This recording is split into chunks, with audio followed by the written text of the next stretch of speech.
ஒரு சாமி, 2 சாமி, 3 சாமி, 6 சாமிங்கிற மாரி இவர பத்தி ஒரு வீடியோ போடுங்க ப்ரோ. பல பேர் கேட்டு இருக்கக்கூடிய விஷயம்.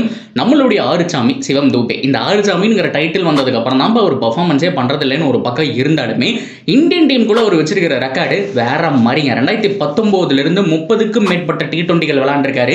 அவர் விளையாண்ட ஒரு மேட்ச் கூட தோத்தது கிடையாது. டிரா கூட ஆனதெல்லாம் உண்டு. பட் இருந்தாலும் ஒரு மேட்ச் கூட தோத்தது கிடையாது. அந்த அளவுக்கு அவர் விளையாடுறது ஒரு லக் அப்படின்னா கூட அவருடைய கான்ட்ரிபியூஷன் செமையா இருந்திருக்கு. நம்ம T20 வேர்ல்ட் கப் படிச்சப்ப கூட ஒரு க்ரூசியல் 27 ரன்ஸ் அப்படிங்கறத அவர் அடிச்சு கொடுத்தாரு. சென்னை சூப்பர் கிங்ஸ் டைட்டில் அடிச்சப்ப கூட க்ரூசியலா ஒரு பக்கம் டெவான் கான்வே அண்ட் சிவம் தூபே நின்னு புஷ் பண்ணி கொடுத்ததனால தான் வின் பண்ணாங்க. அண்ட் நேத்து மேட்ச்லயும் திலக் வர்மா ஒரு பக்கம் ஸ்டெடியா சூப்பரா ஆடிட்டு இருக்கும்போது சஞ்சு சாம்சன் டவுன் ஆனதுக்கு அப்புறம் வந்து அந்த மொமெண்டம் மாத்தாம அப்பப்ப 2 ஓவருக்கு ஒருக்க ஒரு 6 4 அப்படிங்கிற மாதிரி அடிச்சு 21 பாலுக்கு அந்த 33 ரன் க்ரூசியலான விஷயம். Heads off Shivam Dube and பவுலிங்கும் இந்த சீசன் இந்த டோர்னமெண்ட்ல செமையா போட்டிருக்காரு. பொறுத்திருந்து பார்ப்போம் அவருடைய ஃபியூச்சர் எப்படி அமையுது அப்படின்னு.